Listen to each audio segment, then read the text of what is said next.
जय हिंद दोस्तों, मैं रंजीत कुमार आप सभी को स्वागत करता हूं आज के इस नए वीडियो में। तो फ्रेंड्स, आज की इस वीडियो में हम क्लास 10th मैथ के 5 VBI दीर्घोत्तरीय प्रश्नों का हल करना सीखेंगे।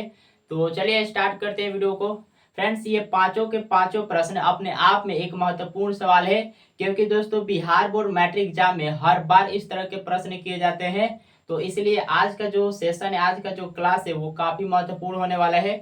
तो चलिए हम स्टार्ट करते हैं वीडियो को। तो देख सकते हैं पहला प्रश्न आपके सामने है। प्रश्न है, यदि किसी भिन्न के अंश और हर दोनों में 2 जोड़ दिया जाए तो वह 1/2 हो जाती है। यदि अंश और हर दोनों में 7 घटा दिया जाए तो वह 1/3 हो जाती है। वह भिन्न ज्ञात करे। तो बेसिकली इसमें हमें क्या करना है, हमें उस भिन्न को ज्ञात करना है जिसके अंश तथा हर में यदि 2 जोड़ दिया जाए तो वह 1/2 हो जाती है। और साथ में यदि भिन्न के अंश तथा हर में से 7 घटा दिया जाए तो वह 1/3 हो जाती है। तो हमें उस भिन्न को ज्ञात करना है। कैसे ज्ञात करेंगे, तो देखिए फ्रेंड्स, भिन्न में क्या क्या होता है। तो भिन्न में अंश होता है, भिन्न में अंश होता है और हर होता है। भिन्न का रूप क्या होता है, तो फ्रेंड्स भिन्न का रूप होता है अंश बटा हर, अंश बटा हर। अब हम अंश को अगर x मान ले और हर को y मान ले, तब हमारा भिन्न क्या हो जाएगा, x/y। चलिए मान लेते हैं, लिखेंगे हल। माना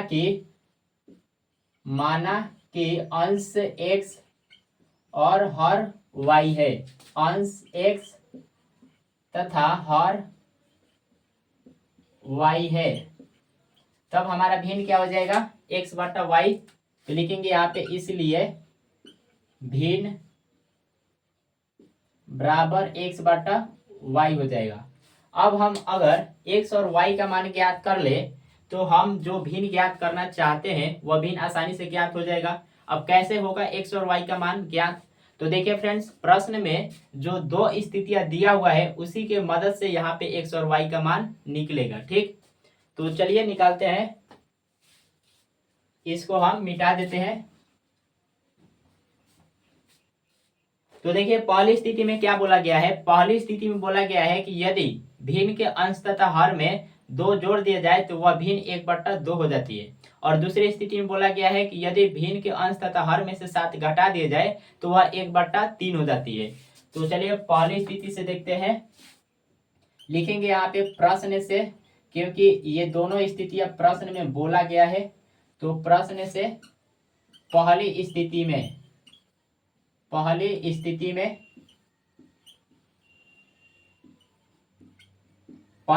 बोला गया है भिन्न के अंश तथा हर में 2 जोड़ने पर वह 1/2 हो जाती है। तो हमारा भिन्न क्या है, x/y। हमारा भिन्न है x/y। इसमें x है अंश, y है हर, दोनों में 2 जोड़ेंगे। ऐसा करने पर ये 1/2 हो जाती है, मतलब 1/2 के बराबर हो जाएगी। अब हम क्रॉस वाइज गुना करा लेंगे। तो देखिए 2 में इन से गुना होगा, तो देखिए गुना करा लेते हैं। 2 में x से गुना होगा 2x, प्लस में 2 गुणे 2 कितना होगा, प्लस के 4 बराबर में। अब 1 से इसमें गुना होगा, तो आप जानते हैं भैया किसी भी संख्या में 1 से गुना किया जाए तो वही मिलता है। तो यहाँ पर हो जाएगा y+2। अब चर वाले को एक तरफ और अचर वाले को एक तरफ कर देते हैं। तो इसमें चर वाले कौन कौन सी राशि है, 2x है और y है, तो इसको हम एक तरफ कर लेते हैं। तो यहाँ से 2x हो जाएगा, प्लस में y है बराबर के इधर आएगा, माइनस में y हो जाएगा बराबर, इधर आ गया प्लस के 2 और प्लस में 4 है बराबर के दूसरे साइड जाएगा, माइनस में 4 हो जाएगा। तो यहाँ से क्या निकलेगा, 2x माइनस में y बराबर 2 में से 4 घटाएंगे, बताइए क्या होगा, माइनस के 2 होगा। इसको आपको समीकरण 1 मान लेना है। ओके, ये हुआ पहली स्थिति से। अब चलिए हम दूसरी स्थिति से समीकरण ज्ञात करते हैं। यहाँ पे लिखेंगे दूसरी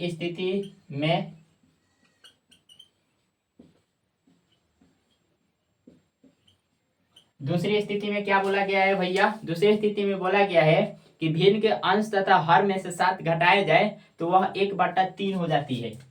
तो भिन्न हमारा क्या है, x बटा वाई है। तो यहाँ से x बटा वाई, इसमें x अंश y हर है, 7 घटाएंगे दोनों में से, 7 घटाने पर भिन्न जो है 1/2 हो जाती है, 1/2।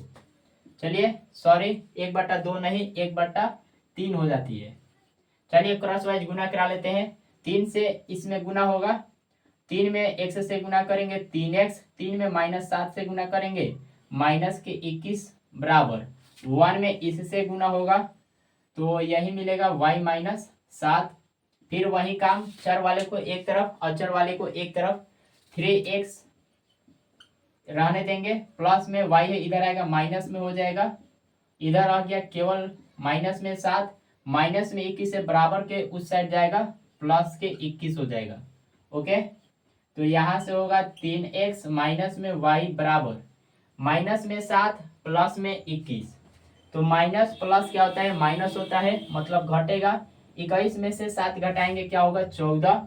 दोनों में से बड़ा कौन है, दोनों में से बड़ा है 21, इसके आगे प्लस है तो यहाँ पर भी प्लस उतरेगा। अब देखिए दोस्तों, दोनों में जो बड़ा होता है उसके आगे जो चीज होता है वही उतरता है।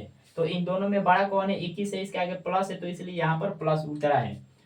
तो आप प्लस लिखिए या ना लिखिए कोई दिक्कत नहीं है। अब इसको आपको मान लेना है समीकरण 2। अब यहाँ पे 2 समीकरण मिल गया, समीकरण 1 और समीकरण 2। तो विलोपन विधि यहाँ पर लगाएंगे तो हमें x और y का मान निकल जाएगा। चलिए तो हम क्या करते हैं, समीकरण 2 में से समीकरण 1 को घटा देते हैं। तो यहाँ पे लिखेंगे समीकरण 2 में से समीकरण 1 को घटाने पर, समीकरण 2 में से समीकरण 1 को घटाने पर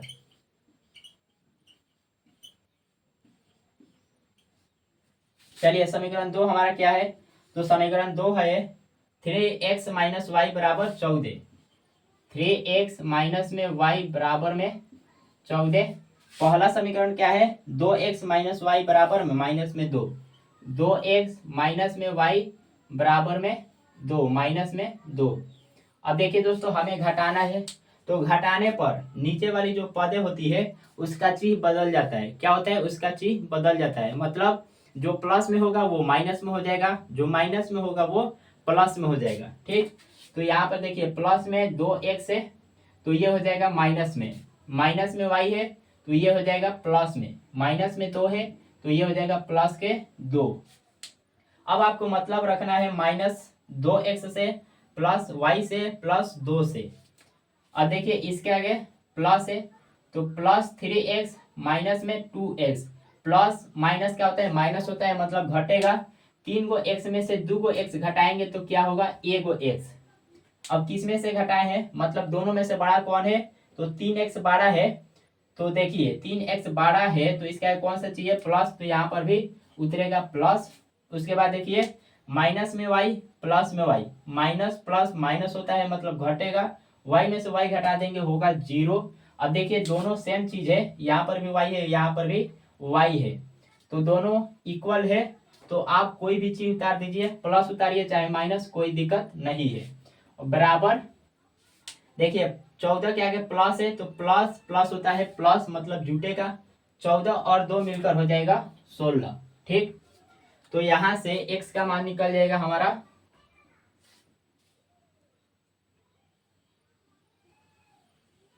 तो देखिए यहां से x बराबर क्या होगा, देखिए x में 0 को जोड़ेंगे तो x ही मिलेगा तो इसलिए x बराबर 16 हो जाएगा।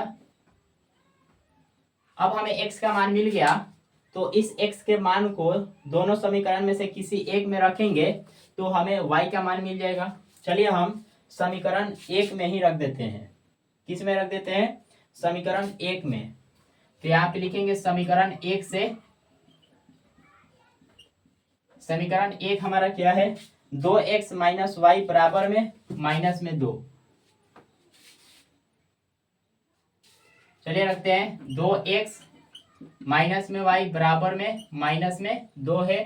यहाँ पे रखेंगे 2 गुणे x का मान कितना मिला हुआ है 16, माइनस में y बराबर में माइनस में 2, 16 दूना 32 होता है, माइनस y बराबर में माइनस में 2, तो यहाँ से देखिए प्लस में 32 से उधर जाएगा माइनस में 32 हो जाएगा, तो इधर आएगा माइनस में y बराबर माइनस में 2 माइनस में 32।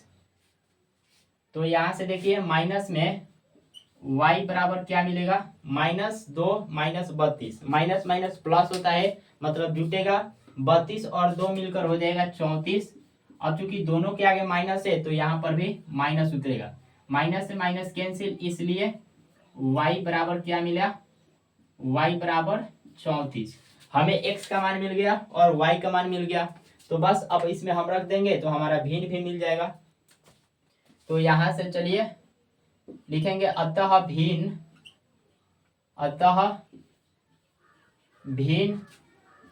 x बटा y बराबर x का मान कितना मिला हुआ है 16 और y का मान कितना मिला हुआ है 34। तो ये हमारा सही उत्तर होगा, ये हमारा भिन्न है, जो इस भिन्न को हम लोग ज्ञात करना चाहते थे, तो यही हमारा सही उत्तर होगा। अब देखिए हमने ये जो भिन्न ज्ञात किया है ये सही ज्ञात किया है कि नहीं ज्ञात किया है, इसका कैसे मालूम करेंगे। तो देखिए सवाल में जो दो स्थितियां दिया हुआ है उसको वहां पर फॉलो करके देखेंगे कि हो रहा है कि नहीं। तो पहली स्थिति में क्या बोला गया था कि भिन्न के अंश तथा हर में 2 जोड़ा जाए तो अभिन्न 1/2 हो जाती है। चलिए करके देखते हैं। तो भिन्न हमारा है 16/34, 16/34 दोनों में 2 जोड़ेंगे और देखेंगे कि ये 1/2 के बराबर हो रहा है कि नहीं। तो देखिए 16 और 2 मिलकर हो जाएगा 18, 34 और 2 मिलकर हो जाएगा 36। तो यहाँ से 18 कम 18, 18 दूना 36, क्या मिला 1/2, मतलब संतुष्ट कर रहा है। इसका मतलब 16/34 ही आपका सही उत्तर होगा। चलिए आगे बढ़ते हैं प्रश्न संख्या 2 की तरफ। तो देखिए अब दूसरा प्रश्न है, दूसरा प्रश्न आपके सामने है। प्रश्न है पिता तथा उसके पुत्र की आयु का योग 45 वर्ष है। 5 वर्ष पूर्व उनकी आयु का गुणनफल 124 था, उनकी वर्तमान आयु ज्ञात करें। तो फ्रेंड्स इसमें हमें क्या करना है, हमें पिता तथा पुत्र की वर्तमान आयु ज्ञात करना है। कैसे ज्ञात होगा भैया, तो चलिए हम मान लेंगे पिता की वर्तमान उम्र को x वर्ष और पुत्र की वर्तमान उम्र को y वर्ष।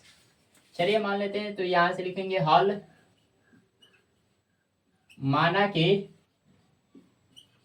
पिता की वर्तमान उम्र x वर्ष,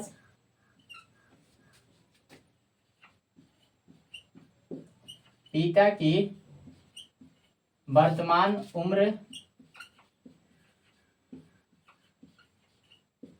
x वर्ष, वर्तमान आयु कहिए चाहे उम्र कहिए कोई दिक्कत नहीं है। चलिए हम आयु ही लिख देते हैं।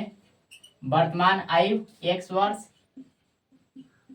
तथा पुत्र की वर्तमान आयु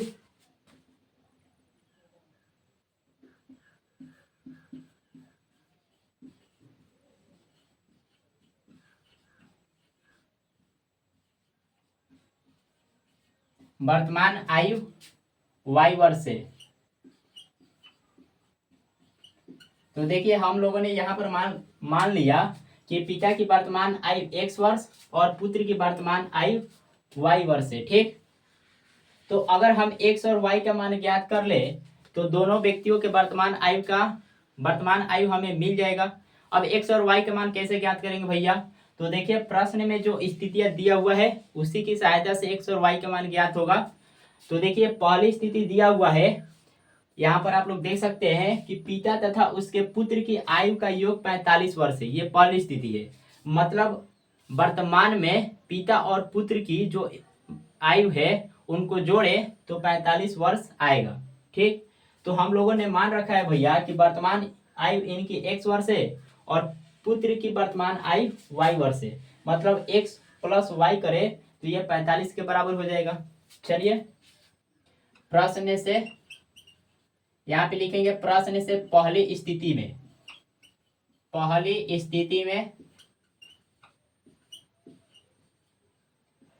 में क्या हो रहा है, दोनों व्यक्तियों की आयु का अगर हम योग कर रहे हैं तो 45 आ रहा है। तो यहाँ पे लिखेंगे x प्लस वाई बराबर 45, इसको आपको मान लेना है समीकरण 1। अब दूसरी स्थिति देखिए, तो दूसरी स्थिति बोला क्या है, 5 वर्ष पूर्व उनकी आयु का गुणनफल 124 था। मतलब 5 वर्ष पहले दोनों व्यक्तियों की मतलब पिता और पुत्र की जो उम्र रही होगी उनका गुणनफल करे तो क्या आएगा 124 आएगा। उन दोनों में गुना करे तो 124 आएगा। तो सबसे पहला हमारा काम क्या है दूसरी स्थिति में कि 5 वर्ष पहले उनकी उम्र क्या रही होगी उसको ज्ञात करना। कैसे ज्ञात होगा भैया? तो बड़ी सिंपल है, आप समझ लीजिए उदाहरण से। सपोज करिए कि अभी आपकी उम्र कितना है 18 वर्ष और हम आपसे पूछे कि 5 वर्ष पहले आपकी उम्र क्या रही होगी तो आप क्या बताएंगे? 13 बताएंगे। कैसे? 18 में से 5 घटा दिए। तो हम लोगों ने क्या किया, वर्तमान उम्र में से 5 वर्ष घटा दिया। तो इसी तरह से यहाँ पर भी है, हम लोगों ने मान रखा है पिता की वर्तमान आयु x वर्ष और पुत्र की वर्तमान आयु y वर्ष। तो दोनों में से 5 वर्ष घटा देंगे तो 5 वर्ष पहले पिता की आयु का निकल जाएगा और 5 वर्ष पहले पुत्र की आयु भी निकल जाएगा। चलिए लिखेंगे यहाँ पे दूसरी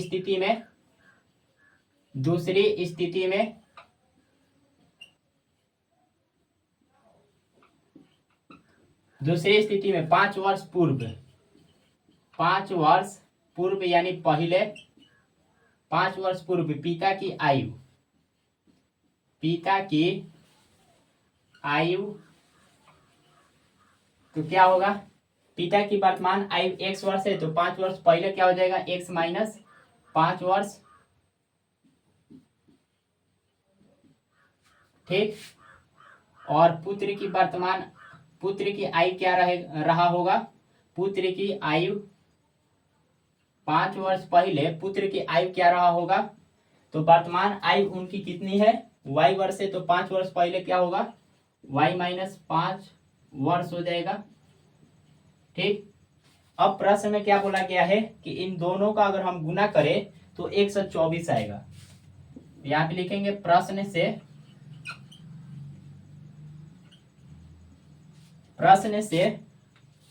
x minus 5 into Y minus 5 क्या होगा? 124 के बराबर।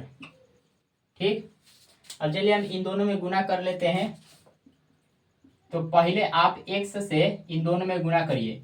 x से y में गुना करेंगे xy, x में माइनस 5 से गुना करेंगे माइनस के 5x, x से हमने ज्ञात कर लिया, x से हमने दोनों में गुना कर लिया। अब हम करेंगे -5 से इन दोनों में गुना, -5 से प्लस y में गुना करेंगे तो क्या होगा? माइनस के 5y, -5 गुणे -5 प्लस के 25 हो जाएगा और बराबर में है 124। अब यहां से देखिए x y माइनस, अब देखिए इस दोनों पद में 5 कॉमन है, -5 कॉमन है तो -5 को हम बाहर निकाल देंगे, अंदर आ जाएगा x और ये प्लस में y बराबर, प्लस में 25 भी है और बराबर में 124 ये मिला।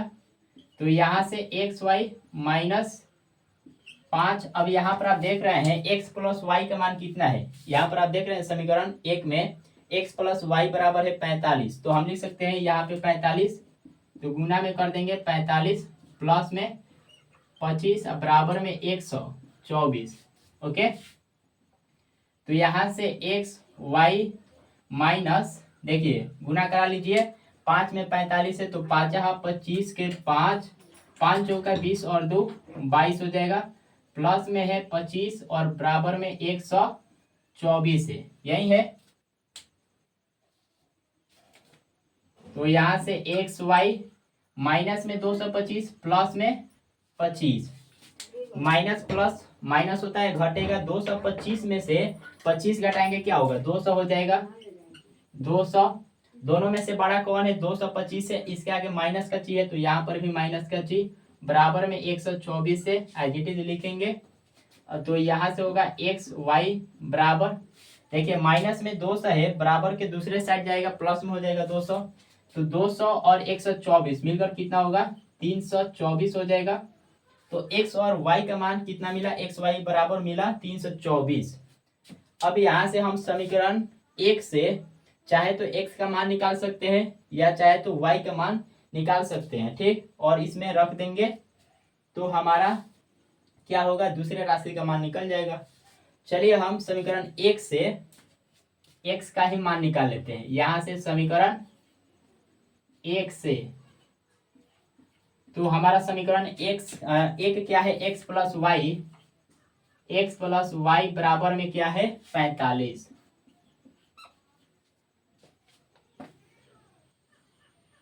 तो देखिए यहां से x का मान हमें निकालना है, तो y को उधर भेज दिए, y को उस साइड भेज दीजिए, तो प्लस में y है, बराबर की दूसरे साइड जाएगा, माइनस में हो जाएगा, तो यहाँ से 45 माइनस वाई हो जाएगा।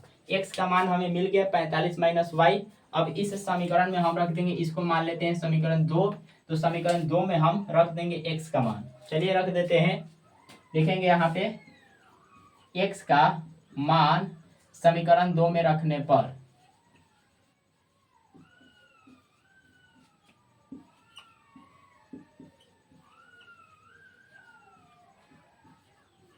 समीकरण 2 में रखने पर चलिए रखते हैं। तो देखिए समीकरण 2 हमारा क्या है, एक्स वाई बराबर में 324, एक्स वाई बराबर 324, यही हमारा समीकरण 2 है। एक्स का मान हमें मिला है, तो यहाँ पे लिखेंगे 45 माइनस में वाई इंटू वाई है बराबर में 324, गुना करा लीजिए वाई से दोनों में, 45 गुणे वाई कितना होगा 45 वाई, यहाँ पर हो जाएगा 45 वाई, माइनस में वाई गुणे वाई क्या होगा माइनस में वाई स्क्वायर बराबर में 324।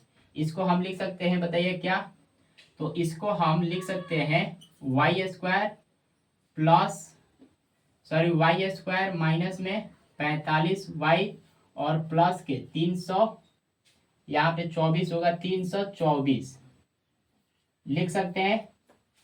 देखिए हमने क्या किया है, माइनस में वाई स्क्वायर है उधर भेज दिए हैं, प्लस का वाई स्क्वायर हो गया है, तो प्लस में वाई स्क्वायर लिखा है, ठीक है।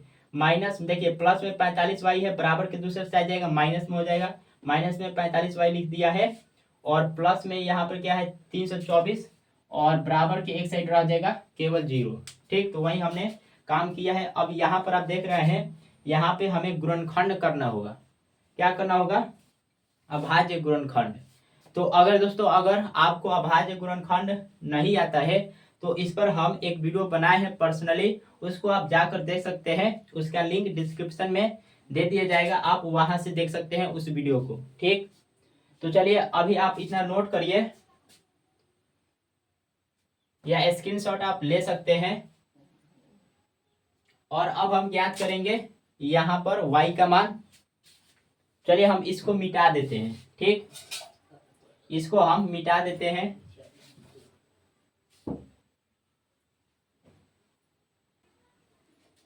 तो देखिए यहां से हमें अभाज्य गुणनखंड करना पड़ेगा। इसका कैसे करेंगे, तो देखिए 324 को तोड़िए, अभाज्य गुणनखंड करिए उसका। 324 का अभाज्य गुणनखंड करेंगे तो क्या होगा बताइए,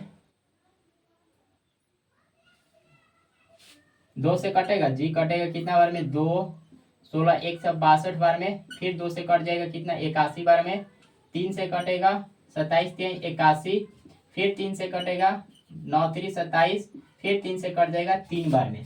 तो यहाँ से क्या मिला, 2 गुणे 2 गुणे 3 गुणे 3 गुणे 3 गुणे 3, ये मिला। 3 3 का 9, 9 3 27, 27 3 81, 81 दूना 162, 162 दूना 324। तो इसी के मदद से हमें दो ऐसी संख्या ढूंढना है जिसको जोड़े या घटाए तो 45 आ जाए, और गुना करे तो ये वाला मिल जाए, ठीक, 324 वाई स्क्वायर। तो हम क्या करते हैं, एक संख्या ले लेते हैं 3 3 का 9, और दूसरी संख्या ले लेते हैं 3 3 का 9, 9 दूना 18 और 18 दूना 36, ठीक। तो देखिए यहाँ पे इसको जोड़ रहे हैं तो 45 आ रहा है, और गुना भी करेंगे तो 324 आ जाएगा। तो हम 9 और 36 ले लेते हैं, ठीक।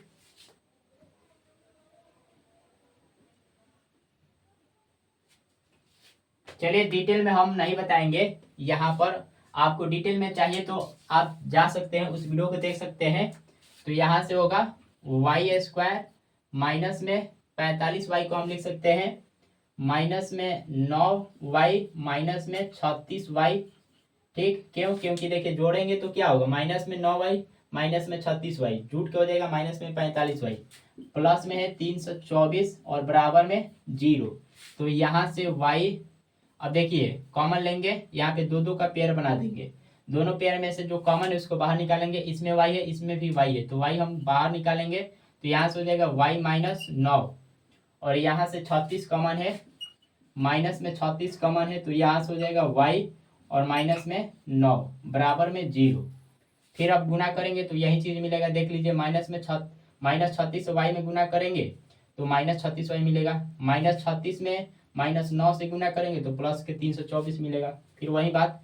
तो चलिए अब इसको देखिए, ये जो अंदर वाली ब्रैकेट के अंदर वाली जो संख्याएं हैं वो अगर सेम है तो इसका मतलब आप सही अभाज्य गुणनखंड कर रहे हैं, नहीं तो गलत किए हैं। तो यहाँ पर सेम है मतलब सही हुआ है।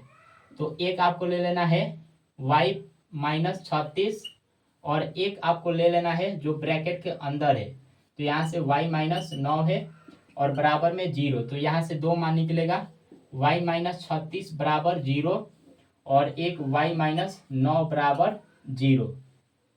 तो यहाँ से y बराबर एक निकलेगा 36 और एक निकलेगा y बराबर 9। दो मान निकला है, y बराबर 36 और y बराबर 9, ये दो मान निकला हुआ है। ठीक, चलिए अब हमें जब y का मान निकल गया तो हम x का भी मान निकाल सकते हैं, समीकरण इस समीकरण में रख के। चलिए निकालते हैं, समीकरण 2 से यहाँ पे रखेंगे, समीकरण 2 से, समीकरण 2 हमारा क्या है भैया, समीकरण 2 है एक्स वाई बराबर में 324, यही है 324। अब चलिए हम इसको मिटा देते हैं, इसको हमें मिटाना पड़ेगा, जगह की कमी हो गई है।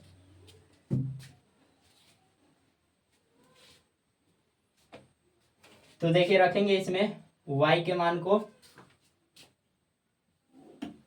तो देखिए यहाँ पर अगर हम y बराबर अगर हम 36 लें तब हमारा x का क्या मान निकलेगा बताइए। तो यहाँ पर रखेंगे x गुणे y का मान हमने 36 लिया है और बराबर में 324, यही है, तो हमारा x का मान निकलेगा 324 और बट्टा में 36। तो यहाँ से x बराबर निकला क्या, 36 एकम 36, 36 नवा 324 होगा, तो x बराबर 9 निकला। तो देखिए जब y का मान हमने 36 लिया तो x का मान 9 निकला। अब यहाँ पर अब हम लेंगे y बराबर 9, y बराबर 9 लेंगे, तब देखिए क्या निकल रहा है, तो x गुणे y का मान हमने 9 लिया है बराबर में 324 है, तो यहाँ से x बराबर निकलेगा 324 भागे 9, तो यहाँ से x बराबर देखिए 9 एकम 9, ये होगा 36 बार में जाएगा तो x का मान 36 मिला।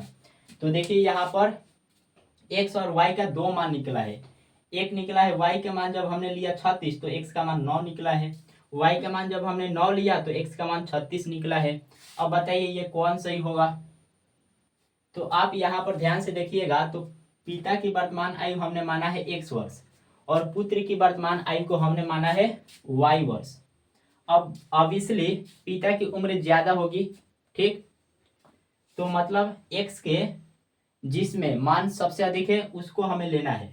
तो यहाँ पर देखिए, यहाँ पर y का मान 36 है और x का मान 9 है, तो इसका क्या मतलब है, इसका मतलब ये है कि पुत्र की वर्तमान आयु 36 वर्ष है और पिता की वर्तमान आयु 9 वर्ष है। अब बताइए कभी संभव है, कभी भी संभव नहीं है, तो ये तो भैया गलत है, ये वाला हम लेंगे। देखिए पुत्र की आयु 9 वर्ष और पिता की आयु 36 वर्ष, ये हमारा सही होगा। तो यहाँ पे लिखेंगे अतः पुत्र की, या पहले पिता की लिख लेते हैं, पिता की वर्तमान आयु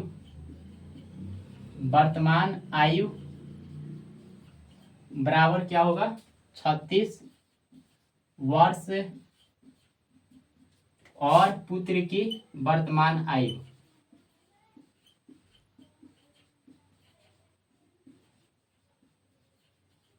क्या होगा 9 वर्ष। तो आई होप कि आपको ये समझ में आ गया होगा। देखिए इसमें ये बहुत ही आसान था। तो चलिए अब आगे बढ़ते हैं प्रश्न संख्या 3 की तरफ। तो देखिए तीसरा प्रश्न आपके सामने है। तो देख सकते हैं तीसरा प्रश्न है, भूमि के एक बिंदु O से जो मीनार के पाद बिंदु से 40 मीटर की दूरी पर है तथा मीनार के शिखर का उन्नयन कोण 30 डिग्री है, मीनार की ऊंचाई ज्ञात करें। तो इसमें हमें क्या करना है, मीनार की ऊंचाई ज्ञात करना है। तो आइए हम इसके सॉल्यूशन में चित्र बनाते हैं। तो देखिए हम मान लेते हैं इसको जमीन पर एक मीनार खड़ा है, ठीक। और इसी जमीन पर एक बिंदु O है। इस बिंदु O से मीनार के पाद बिंदु की दूरी है 40 मीटर, मतलब यहां से यहां तक की दूरी कितनी है, 40 मीटर है। और मीनार के शिखर का उन्नयन कोण 30 डिग्री है। तो ये शिखर है, ठीक, मीनार का शिखर है। तो इसका उन्नयन कोण यानी ये वाला कोण कितना है, 30 डिग्री है। तो इसमें पूछा क्या है, मीनार की ऊंचाई ज्ञात करें, मतलब यहां से यहां तक की हमें दूरी ज्ञात करना है। चलिए इन दोनों बिंदु का हम नाम देते हैं, इसका नाम A दे देते हैं और इसका नाम B दे देते हैं। तो मतलब हमें ज्ञात करना है AB का मान इसमें, ठीक। बड़ी सिंपल है। आइए हम इसे हल करते हैं। तो अब देखिए हम डायरेक्ट हल नहीं करेंगे, पहले भाषा हमें लिखना पड़ेगा। यहाँ पर इसमें जो चीजें दर्शा रहा है उसको लिखना पड़ेगा। तो इसमें AB क्या है, मीनार की ऊंचाई है। और AO क्या है, तो जमीन के एक बिंदु O से पाद बिंदु की दूरी है। तो इसे हमें लिखना पड़ेगा। तो चलिए लिख लेते हैं,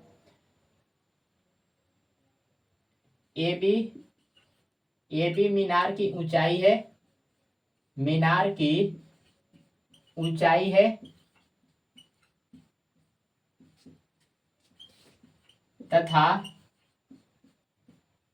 AO क्या है, तो AO जमीन के एक बिंदु O से मीनार की पाद बिंदु की दूरी है। देखिए जमीन के तथा AO जमीन, यहां से देखिए लिखेंगे यहाँ पे, जमीन के एक बिंदु O से, यहां से होगा, O से मीनार की पाद बिंदु की दूरी है। तो देखिए यहाँ पर देखिए AB क्या है, मीनार की ऊंचाई है, तथा AO क्या है, तो AO जो है जमीन के एक बिंदु O से मीनार की पाद बिंदु की दूरी है, ठीक। चलिए इतना हो गया, इतना ही आपको भाषा में लिखना है।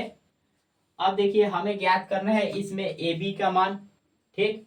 कैसे ज्ञात होगा भैया, तो देखिए आपको एक बात याद रखना है, जिस भुजा की लंबाई आपको ज्ञात करनी है उसका और जिस भुजा की लंबाई दिया हुआ है उसका अनुपात ले लेना है।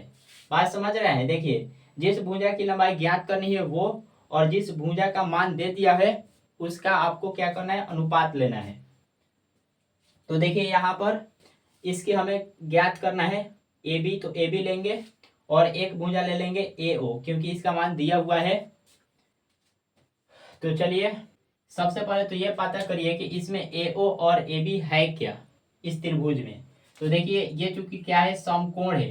तो आप जानते हैं समकोण के सामने वाली भुजा कर्ण होती है, तो ये वाली तो हमेशा कर्ण रहेगी। अब रही बात आधार और लंब की, तो ये थीटा पर निर्भर करता है, ये आप जानते हैं। तो देखिए जो थीटा लेंगे उस थीटा के सामने वाली भुजा होती है लंब। तो हमें इस थीटा को लेना है, तो इसके सामने वाली भुजा कौन है, AB है। तो AB हमारा लंब हो जाएगा। अब ये हुआ कर्ण, ये हुआ लंब, तो ये हमारा आपरूपी क्या होगा, आधार होगा। AO हमारा आधार हो जाएगा। अब यहाँ पर देखिए लंब बटा आधार हम लेंगे, लंब बटा आधार लेंगे। तो ये जो अनुपात है किस त्रिकोणमितीय अनुपात के बराबर होता है, तो ये होता है tan थीटा के बराबर। तो यहाँ पे हम लिखेंगे अब त्रिभुज AOB बी में, त्रिभुज ए ओ बी में टेन थीटा बराबर क्या होता है, लंब बटा आधार, लंब बटा आधार। तो यहां से टेन थीटा का मान कितना है, 30 डिग्री, बराबर लंब कितना है, लंब हमारा ए बी है और आधार क्या है, ए ओ है, ए ओ। टेन 30 डिग्री का मान कितना होता है, 1/√3 बराबर ए बी बट्टा में ए ओ का मान कितना है, 40 मीटर।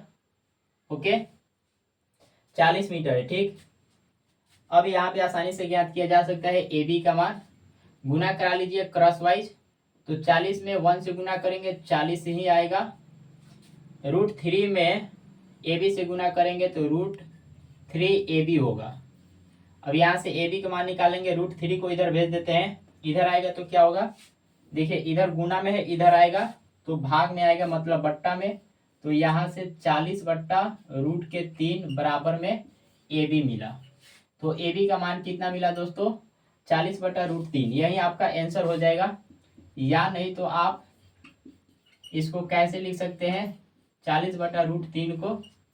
तो देखिए अगर आप चाहते हैं कि रूट हर से रूट को हटाया जाए, तो अब आप जानते हैं क्या कर सकते हैं, ऊपर और नीचे √3 से गुना कर सकते हैं। तो चलिए हम कर ही देते हैं। तो यहाँ से ए बी बराबर क्या होगा भैया, देखिए तो यहाँ से 40√3 हो जाएगा, √3 में √3 से गुना करते हैं तो 3 आता है। तो यही आपका सही उत्तर हो जाएगा। ए बी हमारा क्या है, मीनार, मीनार है तो यहाँ पे लिख देंगे अतः मीनार की ऊंचाई, मीनार की ऊंचाई, इसको हमने ए बी माना है। ए बी का मान कितना आया है, 40√3 और बट्टा में 3 मीटर हो जाएगा। यही आपका आंसर होगा। ठीक, तो चलिए इसको आप लोग नोट करिए, स्क्रीनशॉट आप ले सकते हैं। तो देखिए अब चौथा सवाल है, सिद्ध करें कि बाह्य बिंदु से वृत्त पर खींची गई स्पर्श रेखाओं की लंबाई या बराबर होती है। तो हमें क्या करना है, हमें सिद्ध करना है कि बाह्य बिंदु से खींची गई स्पर्श रेखाओं की लंबाइयां आपस में बराबर होती है। तो आइए हम सिद्ध करने के लिए पहले इसके सॉल्यूशन में चित्र बनाते हैं वृत्त का।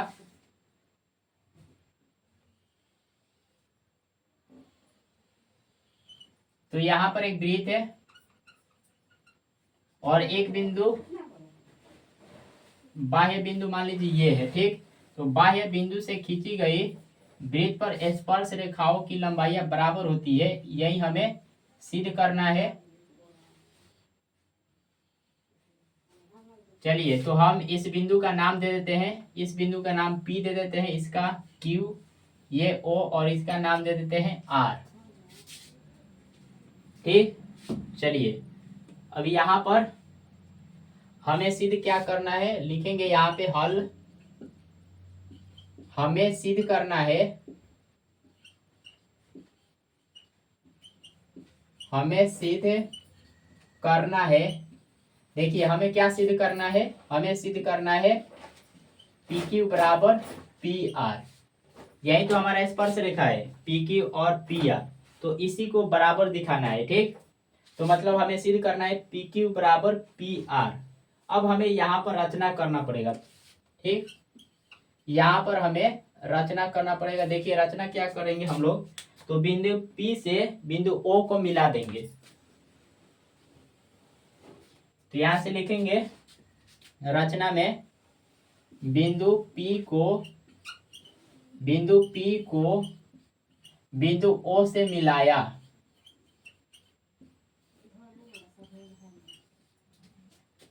बिंदु O को O से मिलाया। तो बस इतना ही आपको रचना करना है। अब आप देखिए यहाँ पर दो त्रिभुज बन रहा है, एक त्रिभुज PQO और दूसरा त्रिभुज बन रहा है PRO। अब इन दोनों त्रिभुज में आप देख रहे हैं PO जो है ये दोनों त्रिभुज की उभयनिष्ठ भुजा है। ठीक, क्योंकि दोनों में ये बिलोंग कर रहा है। तो यहाँ पर आप देखेंगे त्रिभुज पी क्यू ओ और त्रिभुज पी आर ओ, त्रिभुज पी क्यू ओ और त्रिभुज पी क्यू आर। देखिए त्रिभुज पी क्यू ओ और त्रिभुज पी आर ओ में क्या है, पी क्यू बराबर पी क्यू हो जाएगा, सॉरी पी ओ बराबर पी ओ, पी ओ बराबर पी ओ। अब ये किस कारण से हुआ है, तो उभयनिष्ठ है, तो यहाँ पे लिख देंगे ब्रैकेट में उभयनिष्ठ भुजाएं, उभयनिष्ठ भुजाएं। चलिए इस कारण से ये उभयनिष्ठ है, इसलिए आपस में क्या है, ये बराबर है। अब आप देखिए यहाँ पर एक और चीज, ये वाली जो भुजा है क्यू ओ और पी आर, ये देखिए क्यू ओ और आर ओ, ये दोनों भुजाएं भी आपस में बराबर होगी। क्यों, क्योंकि ये एक ही वृत्त की त्रिज्या है। तो यहाँ पर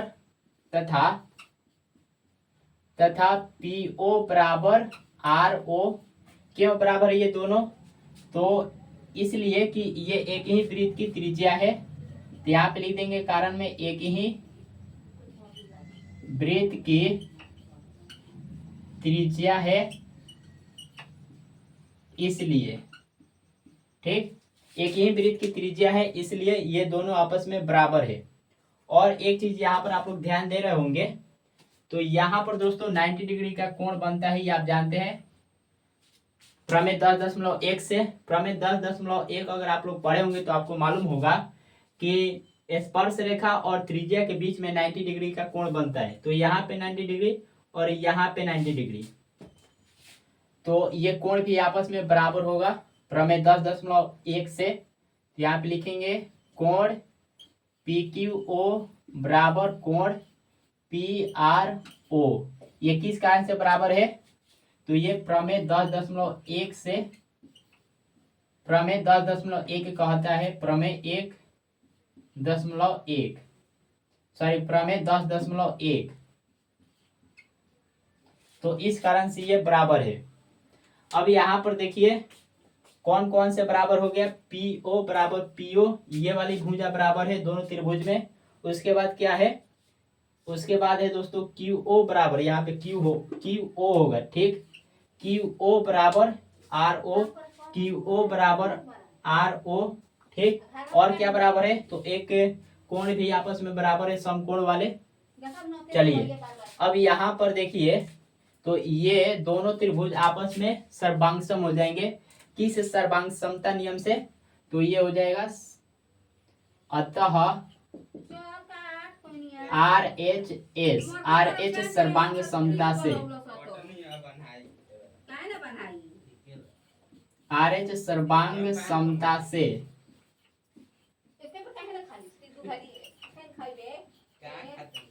देखिए आर एच सर्वांग समता नियम से ये दोनों त्रिभुज आपस में क्या होंगे, सर्वांग सम होंगे।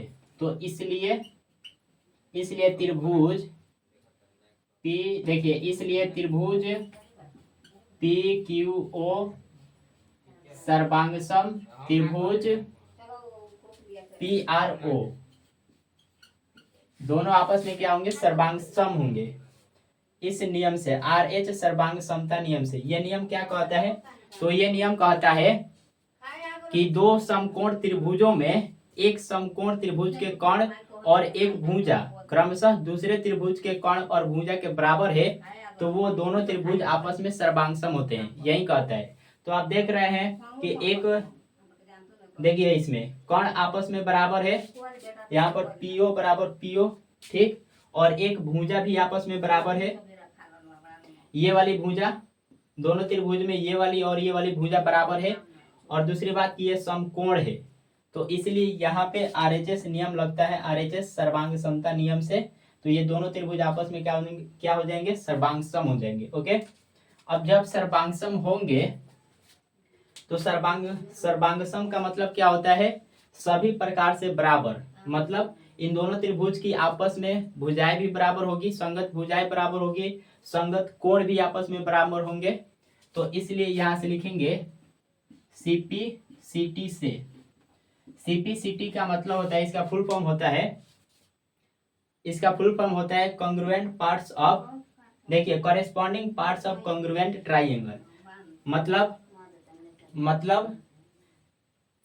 सर्वांगसम त्रिभुजों की संगत भाग, सर्वांगसम त्रिभुजों की संगत भाग ये क्या होते हैं, आपस में बराबर होते हैं। तो इसलिए यहाँ पर इसलिए क्या हो जाएगा, ये भी आपस में बराबर हो जाएगा, PQ बराबर PR। यही तो हमें दिखाना था, सिद्ध करना था, यहाँ पर प्रूव्ड हो गया। तो चलिए हो गया ये प्रश्न संख्या 4 सिद्ध। चलिए बढ़ते हैं आगे प्रश्न संख्या 5 की ओर। तब तक इसको आप स्क्रीनशॉट लीजिए। तो देखिए पांचवा सवाल आपके सामने है। सवाल है सिद्ध करें कि 1 प्लस सेक थीटा बटा सेक थीटा बराबर साइन स्क्वायर थीटा बटा 1 माइनस कॉस थीटा। तो हमें इसे सिद्ध करना है। तो देखिए इसे सिद्ध करने के लिए हम दोनों पदों की सहायता लेंगे, LHS से भी और RHS से भी। ठीक, तो पहले LHS से हम लोग करते हैं। LHS, तो LHS हमारा क्या है दोस्तों, तो LHS से 1 प्लस सेक थीटा बटा सेक थीटा। अब यहां से देखिए सेक थीटा बराबर क्या होता है कॉस थीटा के पद में। तो सेक थीटा बराबर होता है, यहां से आप लोग देख सकते हैं 1 प्लस सेक थीटा बराबर होता है 1 बट्टा कॉस थीटा, और यहां से भी 1 बट्टा कॉस थीटा हो जाएगा। अब देखिए यहां से बाटा का जोड़ बना लेंगे ऊपर, तो ये होगा कॉस थीटा प्लस में 1 और बट्टा में कॉस थीटा, बट्टा में 1 बट्टा कॉस थीटा है। तो यहां से देखिए कॉस थीटा से कॉस थीटा कैंसिल, क्या मिला कॉस थीटा प्लस 1, ये मिला। इसको सरल करने पर अब आइए हम RHS को सरल करते हैं।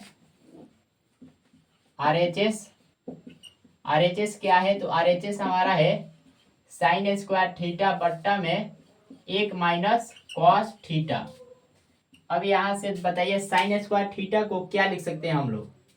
तो यहाँ पर आप जानते हैं एक फॉर्मूला होता है cos square theta plus sine square theta बराबर में 1, ये होता है। तो अगर हम साइन स्क्वायर थीटा लिखना चाहें, साइन स्क्वायर थीटा का मान निकालना चाहे तो क्या होगा, इस प्लस कॉस स्क्वायर थीटा को भेजना पड़ेगा, उधर माइनस में चला जाएगा। तो इधर बचेगा साइन स्क्वायर थीटा बराबर 1 माइनस कॉस स्क्वायर थीटा। तो साइन स्क्वायर थीटा की जगह पर हम इसको लिख सकते हैं, आइए लिखते हैं। तो ऊपर हम लिख सकते हैं 1 माइनस कॉस स्क्वायर थीटा, और बट्टा में क्या है 1 माइनस कॉस थीटा है। ठीक, अब यहाँ पर आप देख रहे हैं 1 को क्या लिख सकते हैं बताइए। अगर हम 1 का स्क्वायर करें तो इसका मान क्या होगा 1 होगा। तो 1 के जगह पर हम 1 का स्क्वायर लिख सकते हैं, बिल्कुल लिख सकते हैं। तो यहाँ से हो जाएगा 1 का square minus cos square theta, और बट्टा में 1 माइनस कॉस थीटा।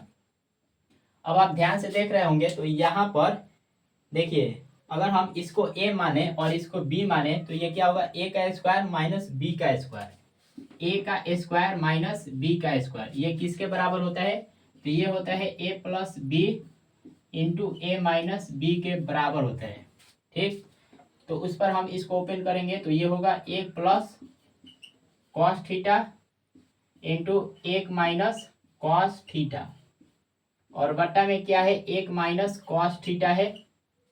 तो यहां से देखिए 1 माइनस कॉस थीटा से 1 माइनस कॉस थीटा कैंसिल हो जाएगा, रह गया 1 प्लस कॉस थीटा। अब इसको हम लिख सकते हैं कॉस थीटा प्लस 1। अब आप देख रहे हैं यही तो हमारा LHS भी है, LHS भी यही मिला है, मतलब RHS और LHS दोनों पद बराबर है, तो मतलब सिद्ध हो गया। तो आपको लिख देना है अतः LHS बराबर RHS, प्रूव्ड हो गया। चलिए तो आप लोग स्क्रीनशॉट ले सकते हैं। तो दोस्तों हमने शुरुआत में बोला था कि 5 दीर्घोत्तरीय प्रश्नों को आज के इस वीडियो में हम लोग कवर करेंगे। तो फ्रेंड्स ये पांचों के पांचों प्रश्न जो है काफी महत्वपूर्ण है और इस तरह से कई सवाल पूछे गए हैं बिहार बोर्ड मैट्रिक एग्जाम में। तो फ्रेंड्स अगर आपको वीडियो पसंद आया होगा तो वीडियो को लाइक कर दीजिएगा। बिल्कुल आया होगा, मैं पूरा भरोसा कर सकता हूँ कि आपको वीडियो पसंद आया होगा। तो वीडियो को अभी लाइक कर दीजिए आप। तो चलिए मिलते हैं अगले वीडियो में, तब तक के लिए जय हिंद।